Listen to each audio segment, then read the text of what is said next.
Hi, I'm Pete Blackshaw with Nielsen. As part of our countdown to Consumer 360, we were thrilled to have the opportunity to interview Malcolm Gladwell, arguably one of the most influential writers in marketing and business circles, and also one of our keynote speakers for Consumer 360. And what follows are a number of outtakes, including an answer to the first question about how he actually begins his exploratory process. Does it start with theory, or does it start with a particular incident? Let's listen.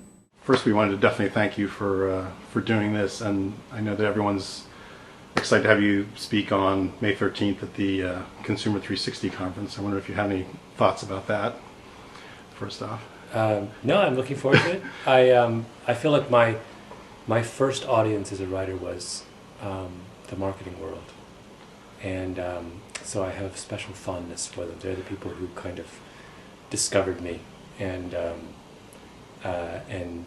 so it's always a pleasure to come back to that world.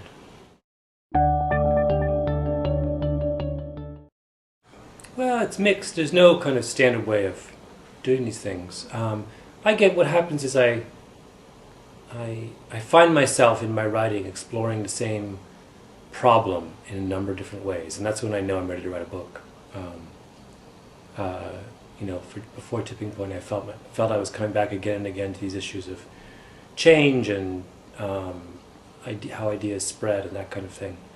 And with this book, I realized that in my thinking and my reading and my writing, I was coming back again and again to this notion of how outcomes, why people's lives turned out the way they did. And so when I'm at that moment when I feel like that subject has started to obsess me, then I write a book to get it out of my system. What was the first thread for Outliers that? It was the chapter of the book that deals with why are all the top lawyers in New York Jewish? From the 30s and 40s? Of a particular generation of Jewish men who were the children of garment workers. That was the first. Because once you realize that so many of the top lawyers had exactly the same background, then you began to wonder, is it the background or is it the individual? Right? And that sort of got me thinking about taking context and generation and things like that more seriously.